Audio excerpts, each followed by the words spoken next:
Hari Om, pranams to all of you. We celebrate uh, Yoga Day, right? International Yoga Day.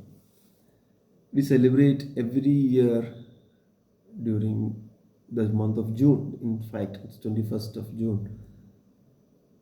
Is celebrated as the International Yoga Day. And why do we celebrate? Why we have chosen to do or pick that day as yoga day? Because to raise the awareness, to make everybody understand about the importance of yoga.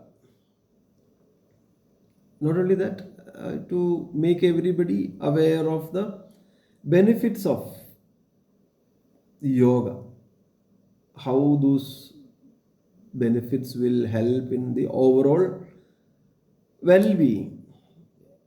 In the modern world, the well-being, the holistic well-being is referred as the subjective well-being. What exactly is subjective well-being? Subjective well-being is the personal evaluation of one's quality of life. And if you see the subjective well-being, there are four interconnected dimensions there. We all must be knowing this. The physical part or the physical dimension, or we say the health of the body, the mental well-being, the cognitive well-being, then the emotional well-being, the affective well-being, and the spiritual well-being, so called as the sense of purpose one should have in life. So these four interconnected dimensions, please listen, it's interconnected. And if you see the Western psychologists, especially Martin Seligman, as per his philosophy, the well-being framework should have measurable elements. So what are those measurable elements? The positive emotion. One should have the engagement in life, meaningful engagement in life, emotions, positive emotions, engagement, relationships, meaning, then accomplishments.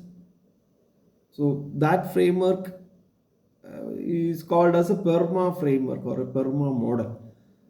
Positive relation, the positive emotion, P. E is what? E is the engagement. R is relationship. M is meaning. PRMA, accomplishment. So the theme of International Yoga Day this year, 2026, yoga for healthy aging. Am I right? I have read the theme of this year yoga as the yoga for healthy aging. So basically, the emphasis is basically the role of yoga in helping individuals to lead an active, healthy, and independent lives at every stage of the life. It doesn't mean that for aging, meaning only for the old people or something like that.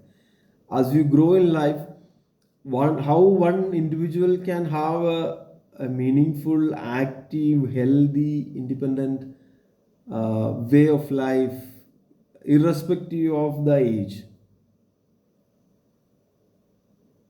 Because I happen to see this, that's why I thought of starting today's session with the International Yoga Day and link with the Bhagavad Gita, where Bhagavan told that you become a yogi, Arjuna. Tasmad yogi bhava, Arjuna.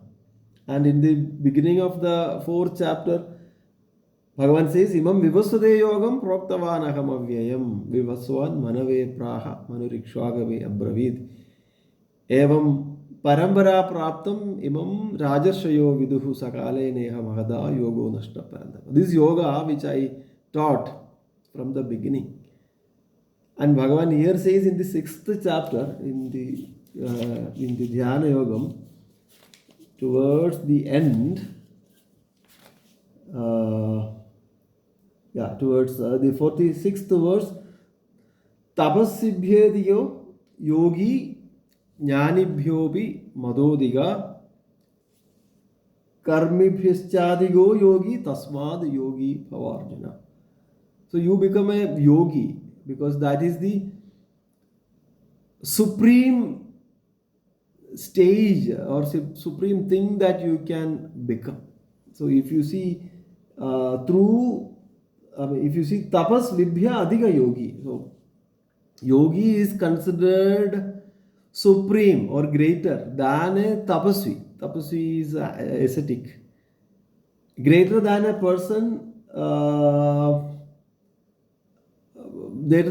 of mere intellectual knowledge. Jnanibhyovi madodiga. And greater than one who is acting in life or conducting things in life or following rituals, karmibhyaschadigo yogi. So compared to anyone, you become a yogi. So therefore you become a yogi, Arjuna, because yoga is considered as something supreme, greater than a tapasvi, greater than a jnani, greater than a karmi. So now when I link this yogam with the contemporary practices that we do towards yoga, the key point we have to understand is yoga does not mean that someone doing some physical posture. It is not only limited to that.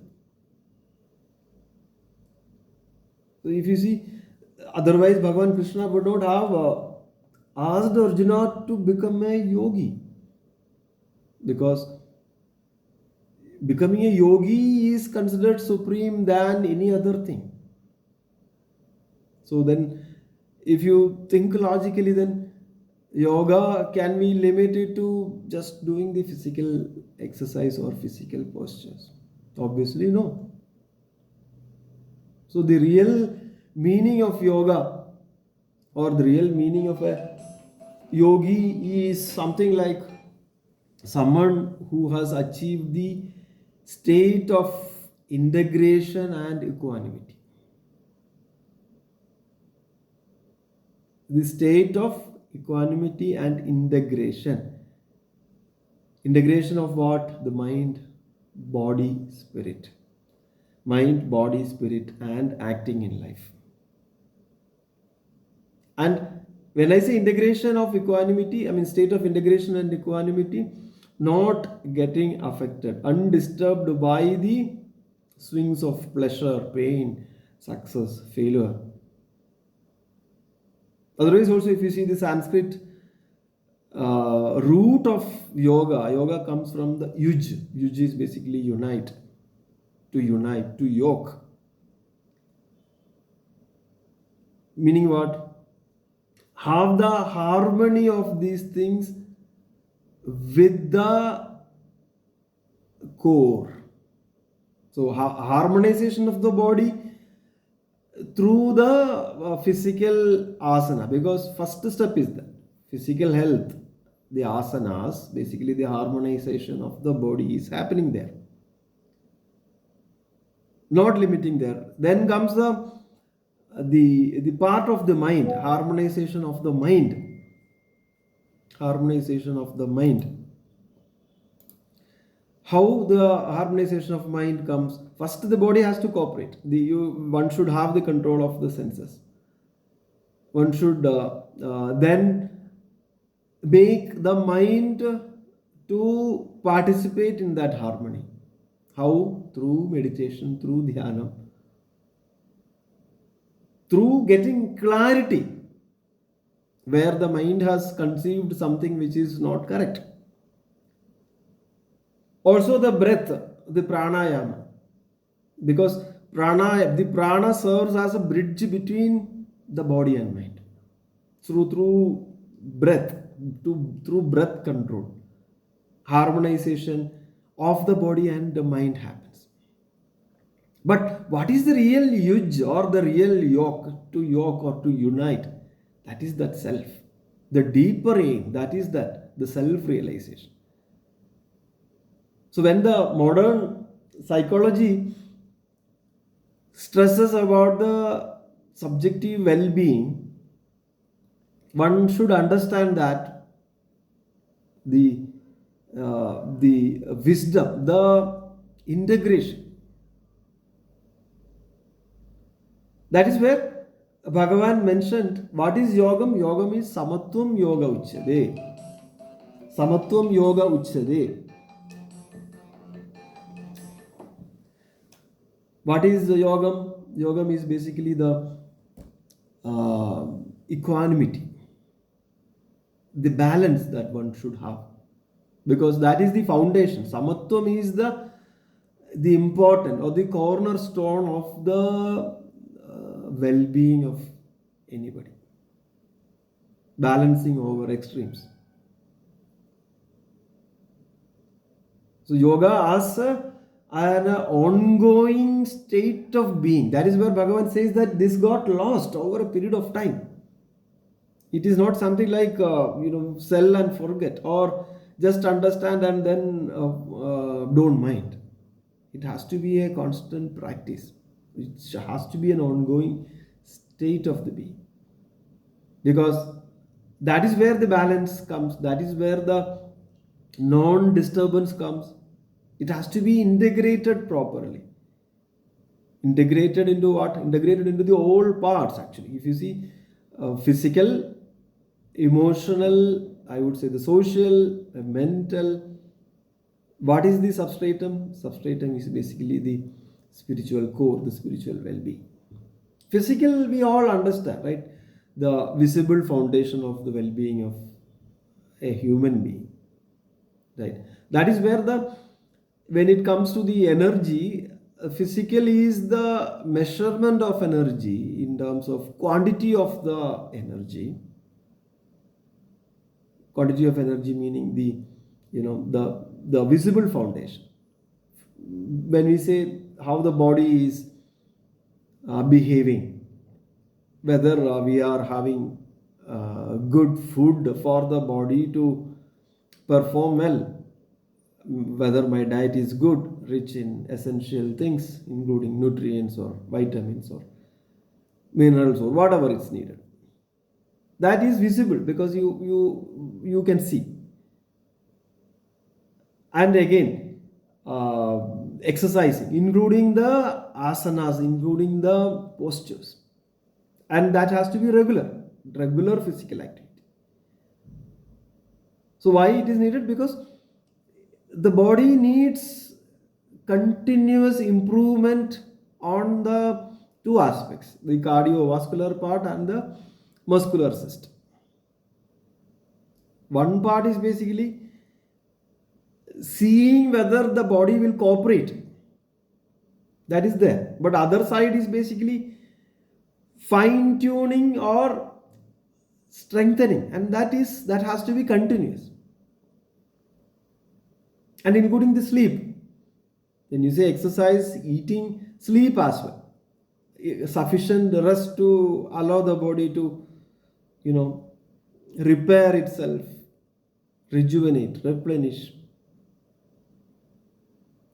Otherwise also, the last part, if you see, the prevention of the diseases, including the hygiene practices that we have to do, maybe regular checkups, etc. Right? These all are physical thing, and we don't really need any special education for this, because these all are learned in our academics, or people who are there around us or the practitioners, the doctors, right? So we do have a system. Exercising is important, sleeping is important, prevention of diseases are important, taking vaccines, etc. So these all are very much no. The Sharira Bala, the fitness that one should need to act in this world. And otherwise also, when the body is in good condition, when the body is fit, and when it is free from the diseases, it's very easy to engage in our life actively, joyfully. But the question will come when the health is good, is that health alone, the physical health alone, will guarantee everything? Will that physical health stand alone? Obviously, no, because if you see Manushan or Manas or mind or man, always we are influenced by thoughts, emotions, relationships, multiple things. So that is where the physical part is just one, and it is very much needed, no doubt, because all are interconnected. Now let us see the mental part.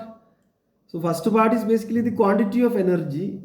Physical represents the quantity of energy. Now coming to the mental sphere, the mental health, where it focuses on the focus of the energy that is created by the body, whether it is channelized, it is focused properly. So whether we do have an appropriate focus, right focus. So the well-being of mind, we can say, is a kind of fitness that we need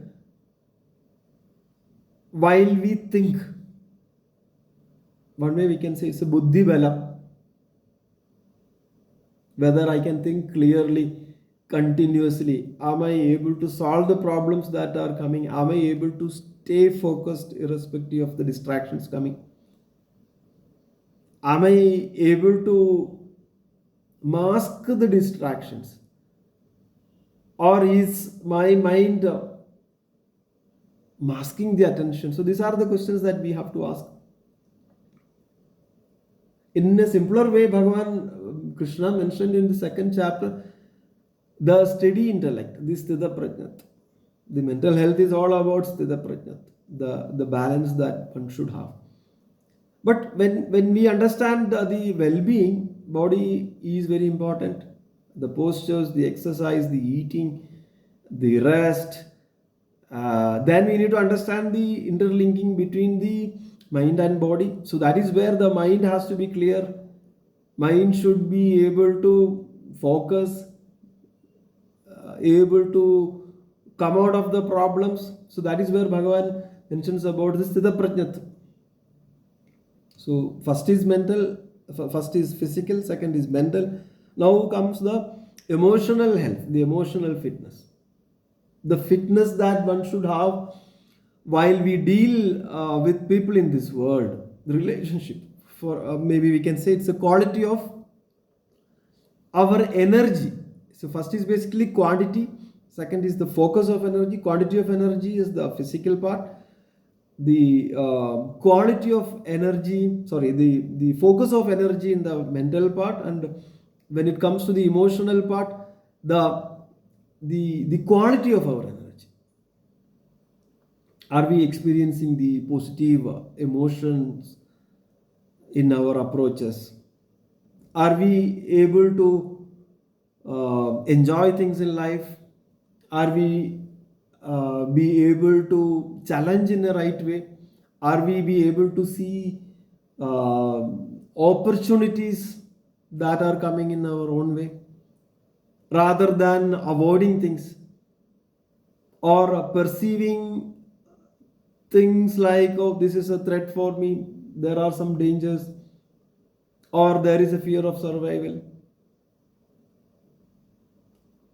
So how am I having the coordinates in this world? Am I getting supportive friendships? Am I feeling that sense of belonging? Am I surrounded by the good human beings? Is my social connect giving me more freedom, more happiness? So otherwise also, if you see, the researchers says that people with good emotions, with a good social connect, are very less likely to suffer from loneliness, are less likely to suffer from depressions or even anxiety.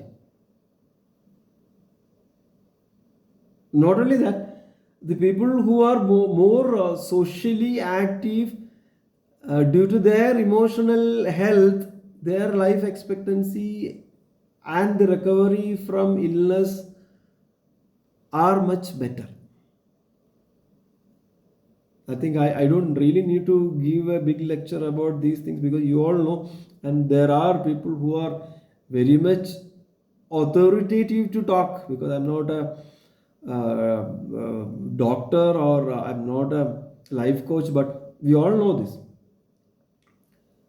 So that's where my interest is more into the spiritual health, the force of our energy, not the focus, not the quantity, not the quality, the force of our energy, from where the energy comes.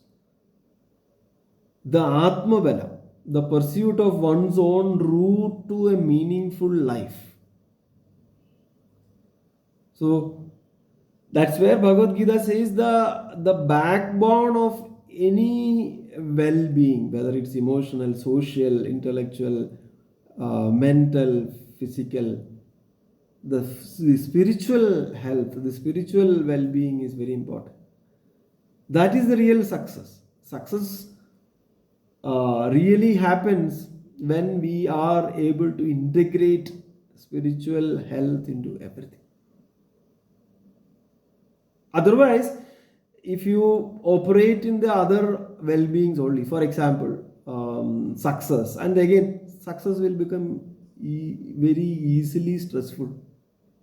Achievements will become a burden, or achievements can become addictions, or relationships. Again, what will happen? Relationship will become a set of expectations. Life will become a competition. So that is where the spiritual well-being is called as the force of our energy. That is the real alignment one should have, the connection that one should deeply have. What sort of values I should have? What is the real purpose beyond the self-interest? Who truly am I? Let us also look into the barriers that we have in life. What are our top life or work related barriers that are affecting our performance? Are they really physical? Are they really emotional? Are they really mental? What are those?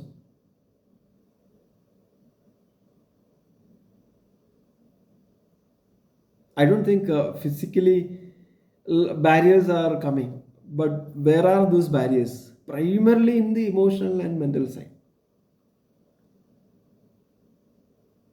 The If you see the tapas, the real pains, tapatrayam, ultimately where it is getting affected, it is getting affected at the mental emotional plane. So now the question is there, if I am getting affected mainly due to the emotional and mental, how will I be able to renew the dimension of the energy that I need the most? That is where Bhagavad Gita helps us with the three things: the purpose, what is the true purpose in life, purpose, truth, actions. Purpose, truth, and actions. So when I say purpose, let us come to the context of Bhagavad Gita. Arjuna, who is supposed to fight, forgetting the dharma. Right? That's where we can see the first chapter. Arjuna getting paralyzed and unsure of his purpose. And Bhagavan Krishna did not try to comfort Arjuna. What Bhagavan Krishna tried to bring clarity in what exactly is your dharma, what exactly is your duty, on duty, what is your role, and how that role plays a place in the larger order of things.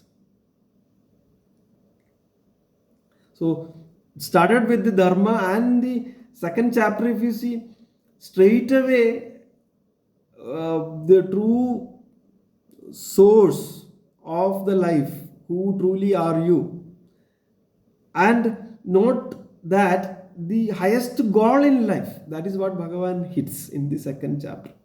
When I say highest goal in life, the swadharmam of each one of us. That is where Gita frames in the beginning of second chapter as the swadharma, the one's own duty in life. That is the highest goal in life. Forget about the worldly duties. Beyond the worldly duty, there is a swadharmam for all of us. That swadharma is basically realizing that self, knowing that self, realizing that self. And again, knowing that self and realizing that self is not misaligned with your duty. If you are a doctor, if you are an engineer, if you are a housewife, if you are a lawyer, don't run away. Don't run away to realize that swadharma. Let it be aligned with the nature that you have. If you see the guna, based on the guna, rather than identify something wrong, or making an ideal in life and then follow, or imitating somebody's path and then you follow. No. So dharmam and swadharmam, two things. When I say dharmam, swadharmam, their purpose in life. What is the true purpose in life? Maybe whatever entitlements we have, that is fine, adhere to that. But what exactly is the true purpose in life? Purpose, right? And then comes the truth. So here, truth operates at two levels. One is basically at a sat, that is the reality itself. The sat here in this case, the unchanging substratum behind the appearances, that is called as the imperishable self. Sada nirasta kuhagam satyam param dhimahi. The one, the self which is imperishable, the self that is knower of the field, the kshetrajnan who is knowing the kshetram. Idam shariram kaunteya kshetram ityabhidiyade, in the 13th chapter. So the knower of the kshetram, knower of the body, who is that self, that kshetrajnan. So truth operates in two ways, as I mentioned. The first is basically the reality, and the second is basically what? The knowledge, the jnanam that one should have. What is the jnanam? Jnanam is all about knowing what is permanent and what is not permanent in life.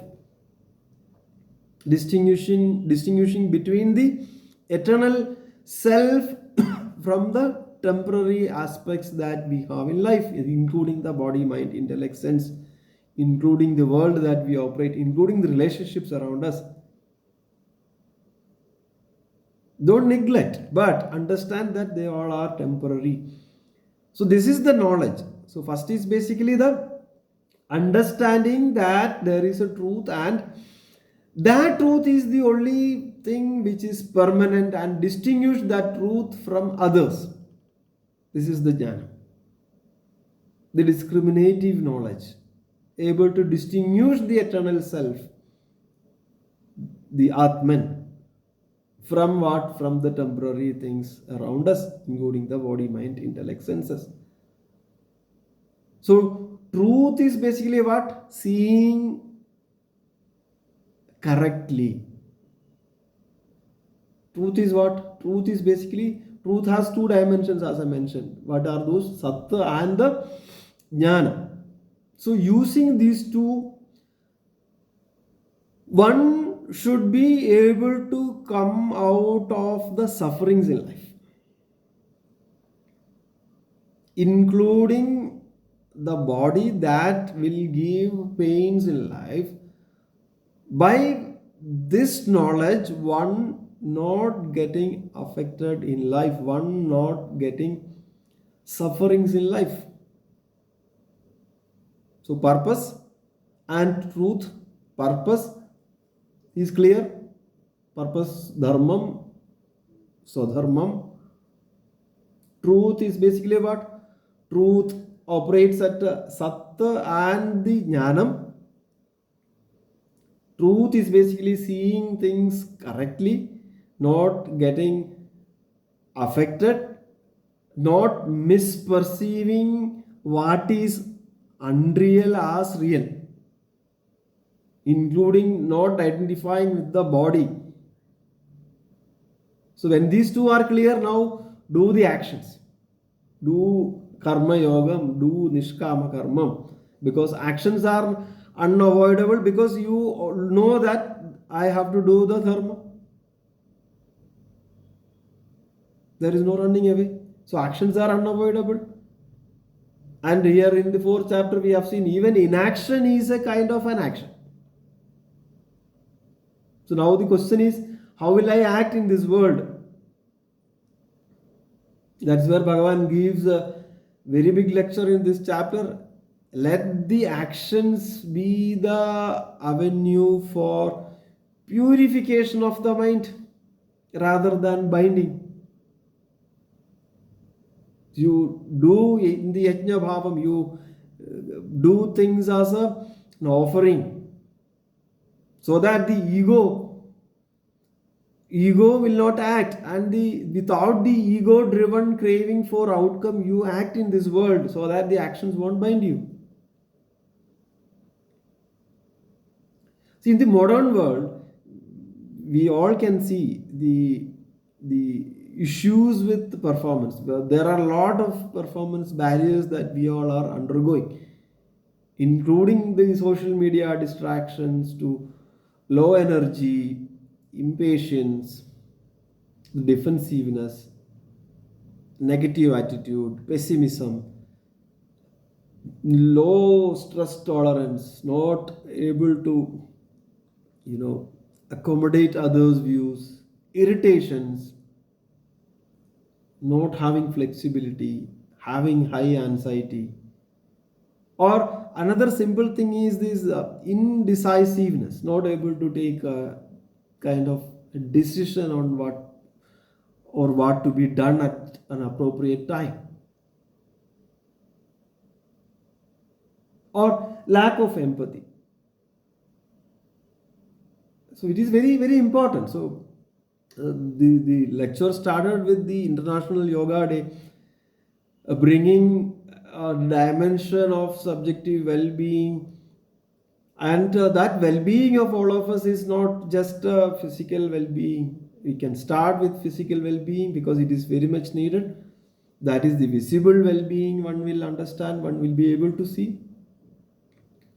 Then the emotional, mental, and spiritual as the substratum, as the backbone of everything.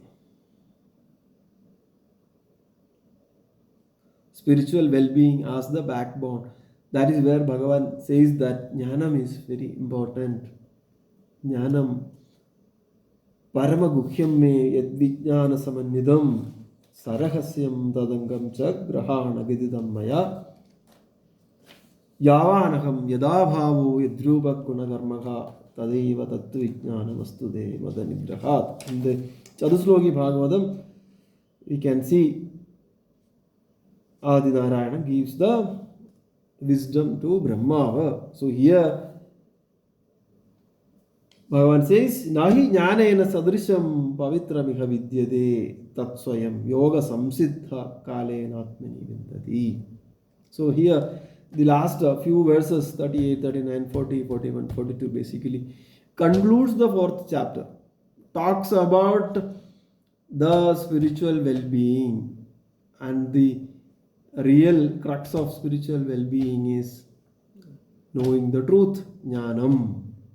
Verse number 38, Nahi jnanena sadrisham pavitramiha vidyate tatsvayam yoga samsiddha kalenatmani vindadi.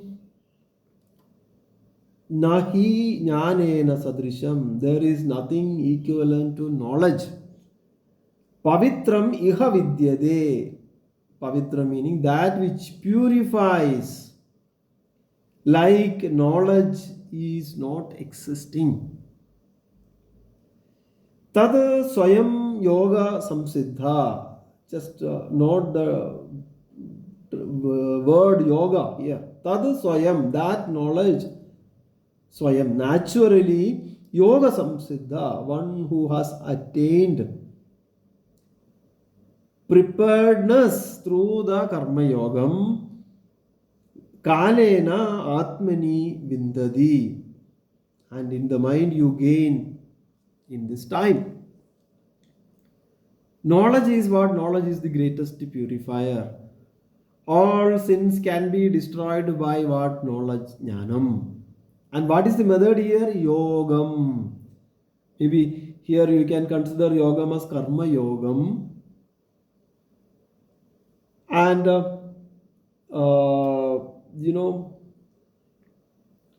one should focus on this inner attribute, the inner growth, right? So if you are perfect in yogam, everything will be in place. The inner growth will address the material growth. The shreyas will address the prayas. In the Bhashyam, Adishankara Bhagavad says, Dividohi Vedokto Dharma Pravritti Lakshano Nivritti Lakshana Cha Jagadaha Sthiti Karanam Praninam Sakshad Abhyudaya Nisresa Hedu Yasa Dharma. So Praninam Sakshad Abhyudaya Nisresa Hedu Yasa Dharmo Brahmanadhyai Varnibhi Ashramibhi Cha Sreyortibhi Anuštiyamana. So two ways are there. Dvividogi Vedoktuda. Pravritti and Nivarti. Because these two are very much needed. So what is really needed is Nivarti. Pravritti people do. People know what to do. But Nivarti is the missing dimension. And it has to be Anuštiyamana, Ashramibhi, Cha Sreyortibhi, Dharmo Brahmanaidyai Varnibhi. Nivrti is all about the jnanam. Nivrti is all about this knowledge. And this jnanam only brings the shanti. In the next verse we can see the jnanam is what? The mightiest purifier that can bring. There is nothing equivalent to knowledge.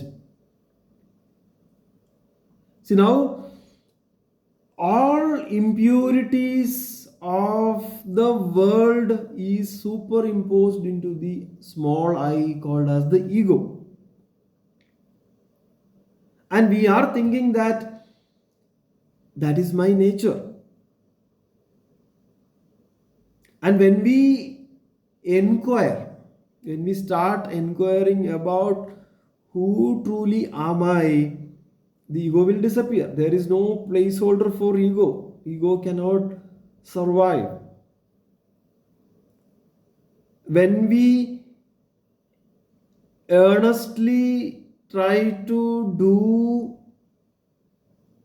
a contemplation on who truly am I,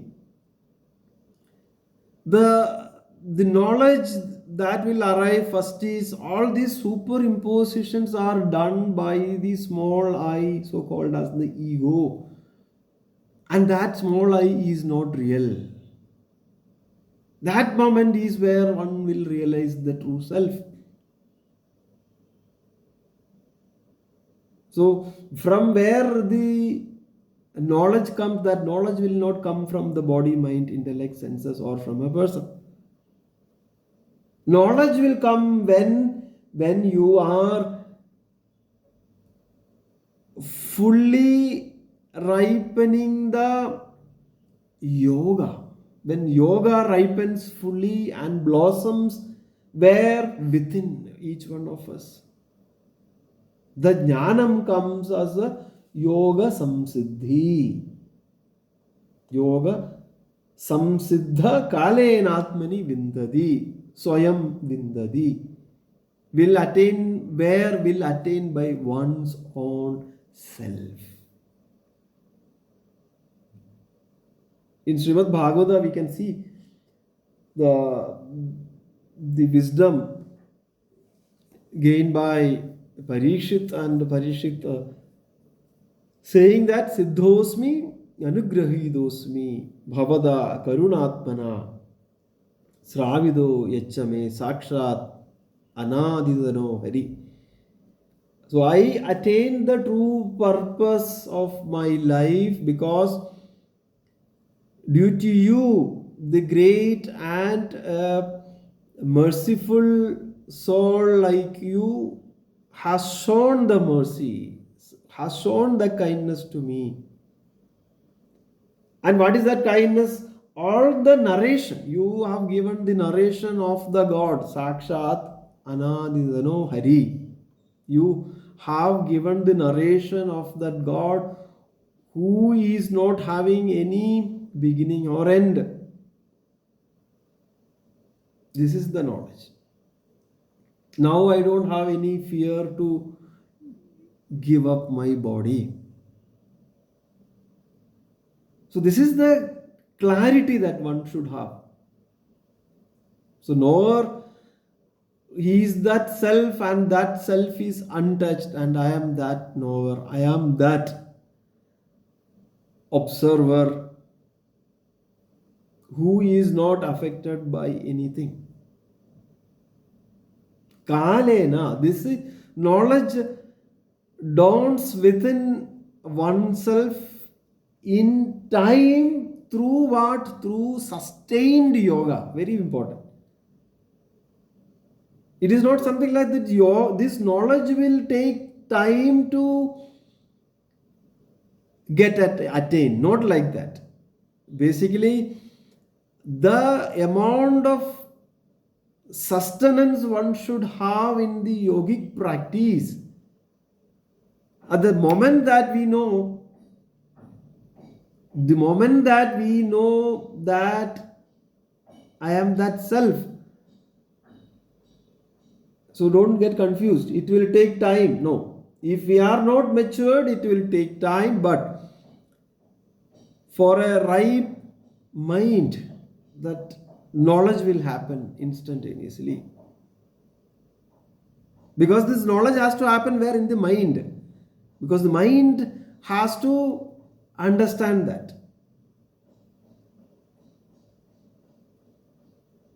So basically, this verse says that one has to purify in life, one has to do the purification, and knowledge is the purification. Knowledge as the purifier.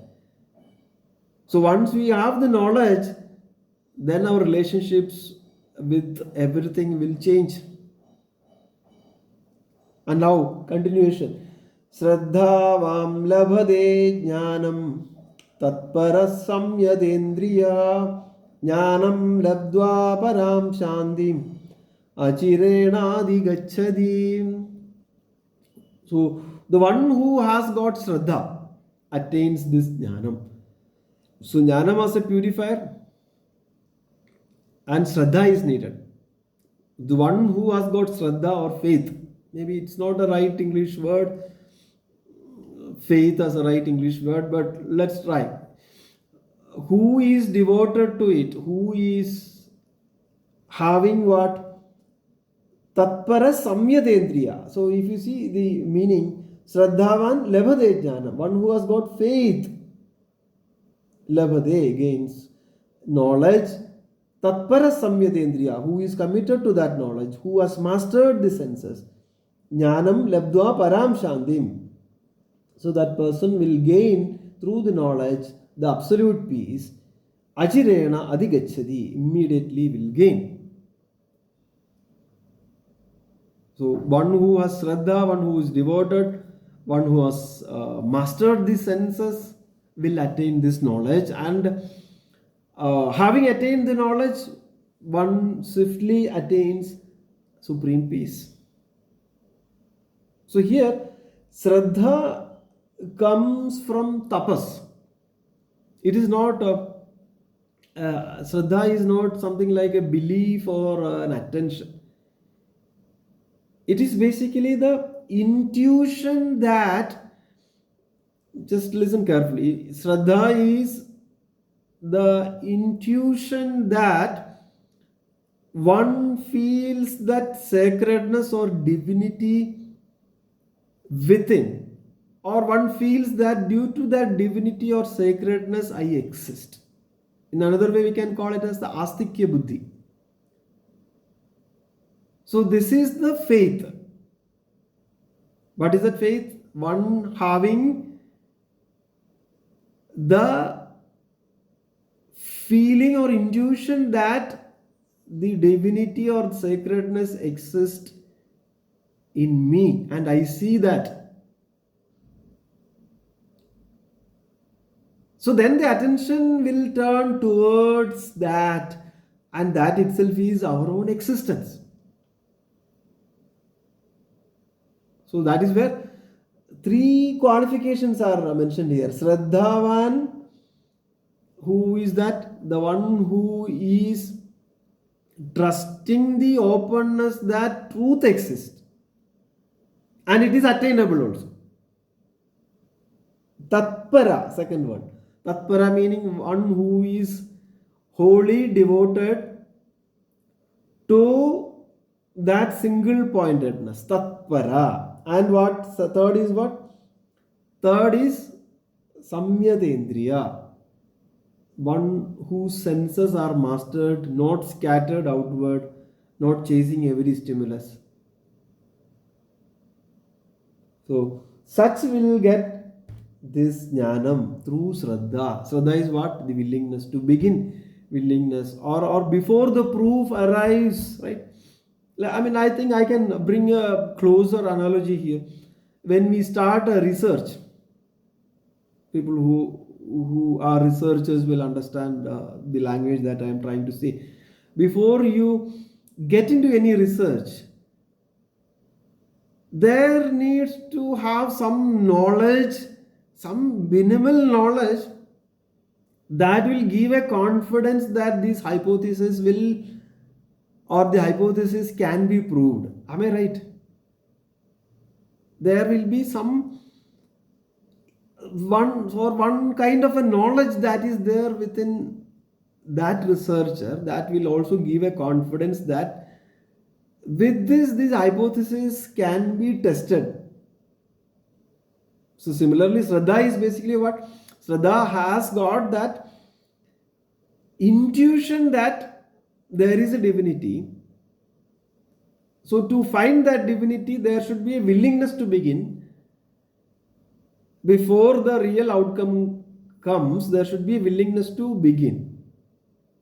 And for that, what we need to have Shraddhavan, one should be Shraddhavan, one should be Tatparan, one should be a Samyadendriyan. And what happens? Shanti Ajirena Adhigachadi, and the inner peace will come instantaneously. Delay is not in the peace actually, because peace is our nature.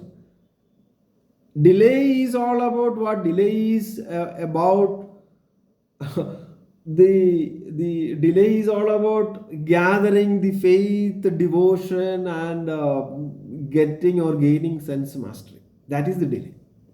Delay is not in realizing that truth or peace. So here, faith, knowledge, peace. So basically, mind is the bridge to cross the river. The 40th verse. Ajñascha sraddhadanascha samshayatma vinashyati nayam logosti na paro nasugham samshayatmanam. So one who has not got the discriminative capability, one who is ignorant, one who is having a doubting mindset. Doubting mindset meaning one who doubts the very self. Ajna cha asraddhadana cha samshaya atma vinashyati na ayam lokaha asti na para na sukham samshayatmana. So the verse basically says one who has no discrimination, one who has no faith in Shastram, Guru, one who has got doubting mind. What will happen? That person will perish. That person will never see happiness in life. The one who is ignorant, who has not inquired the teaching yet. See, in the Viveka Chudamani, Bhashikaran says, Shastrasya Guru Vakyasya Sadhya Buddhyavadarana Sa Shraddha Kadida Satvihi Yaya Vastu Balabhyade. So Shraddha is basically to hear the words of Shastram, to hear the words of the realized Guru. So with a sudden influx of intuition, one should start trusting. Then the experience of the Shastram and the Guru will become the experience of oneself. But for that, what is needed? Shraddha is needed. So here, Ashraddhan meaning the one who has no discrimination, one who is ignorant, one who is not having a faith, one who is having a doubting mind. Ajnata, Ashraddha, and Samshayatma. So basically you can say a chronic doubter. So that chronic doubter cannot act decisively in this world or in the world beyond this also. So because they cannot even enjoy a simple contentment, they will not be happy in life, they will perish. Maybe in the modern world, the decision paralysis. There comes the story of the donkey, where this donkey is placed exactly halfway between two identical stacks of hay. Where when I say identical stack, the size of the stacks are same, the freshness of the hay is same, the distance from the donkey to both stacks are also same. But the donkey is unable to find a rational reason to choose one of the stack over the other. So that's where the donkey ultimately stands paralyzed. Due to what? Due to the pure indecision. So and ultimately ends up starving and its own death. So that is where one should have a discrimination, one should have Shraddha, one should have the capability to act decisively in this world. So that is where the spiritual momentum is very much needed. So that Shraddha is needed. Through Shraddha, knowledge comes.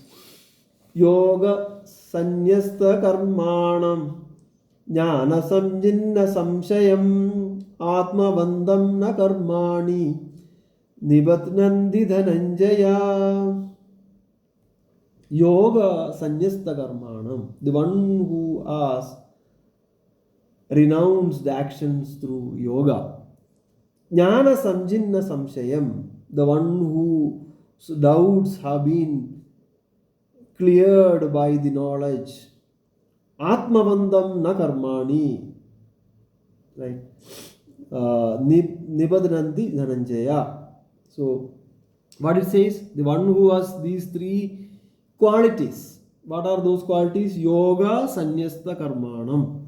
The one who has renounced actions through yoga, not by quitting the actions, but by offering actions as a yajna. Second is Jnana Sanjinna Samshayam. The one whose doubts has been cut. Atmavandam, one who established in the self, not identified with the fluctuating mind or not identified with the assumed personalities. What will happen for that person? That person will become the sanyasta. What is the sanyastam here implies? The ego has retired, the ownership has retired, but actions are continued. So this is basically the antidote for our question: how can I act in this world and still be free? How? Yoga Sanyasta Karmanam Jnana Sanjinna Samshaya Atmavandam na Karmani Nibadnanti Dhananjaya. So, withdrawal from the false claims of ownership. Simple. Still, you do the work. And you need to become a yogi. Now, the climax of this chapter, 42nd verse. Tasmad ajnana sambhudam hridastam jnanasinatmana chitvainam samshayam yogam adhishtotishta bharata tasmad ajnana sambhudam hridastam jnana asina atmanaha chitva enam samshayam yogam atishta uttishta bharata. So therefore, with what? With the chitva ena samshayam yogam. So slaying. What is that? With the sword of knowledge, cut this doubt of yours, hey Bharata, hey Arjuna, and that doubt is born of ignorance. Tasmad ajnana sambhudam. This is born of ignorance. Therefore, hridastam jnana asina atmana. So by the sword of knowledge, slay these doubts and you execute yogam, you execute karma yogam, and you take charge of yourself. You get up, Arjuna. You be decisive in life. You take charge. And yoga is the refuge. You rise. Don't give up. So that's where the beautiful yogam is described in this chapter, Jnana Karma Sanyasa Yogam. So Jnanam Karmam Sanyasam. So here, yogam is not something new. This is not coined or formed after the International Yoga Day or anything like that. Yoga is ancient. It is Puradana. This is Imam Vivasude Yogam Proptavanaham Vyayam. It is Parambara Praptam Imam Rajarshayo Vidu. So this is ancient, and hey Arjuna, I am restating it. So for all of us, through Arjuna, Bhagavan is restating it. And Bhagavan mentioned in the beginning of this chapter the divine nature of Lord Krishna. The nature and purpose of the incarnation is basically to protect the dharma, So to protect the dharmam, and we all have the possibility and capability to establish in this adharmam. That is the real righteousness that we have to have in life. And how you do the work in life? Through the spirit of yajna. For what? To dissolve the performance anxiety, to relieve the ego's existing burden of ownership. And you have to understand that everything in life is bound by actions unless action is offered as yajna. And yajna is the movement towards expanding our mind, going beyond the mind. There are multiple valid forms of yajna, as Bhagavan mentions in this chapter, through Drivya Yajnam, Prana Yajnam, Tavo Yajnam, breath, self study, Jnana Yajnam. But knowledge is supreme. Nahi jnanena sadrisham pavitram iha vidyade. Knowledge as the supreme yajna offer everything to purify the mind. But knowledge only will transform the very root nature of ignorance to the very root of who one believes oneself to be. And how knowledge is obtained? Knowledge is obtained through humility, through inquiry, through service. And the power of knowledge is to liberate, not by running away in this world while we act in this world. So this is the message of chapter 4, Jnana Karma Sanyasa Yoga. Idi Srimad Bhagavad Gitasu Upanishadsu Brahma Vidyayam Yoga Shastre Sri Krishna Arjuna Samvade Jnana Karma Sanyasa Yogo Nama Chaturdhodhyayaha.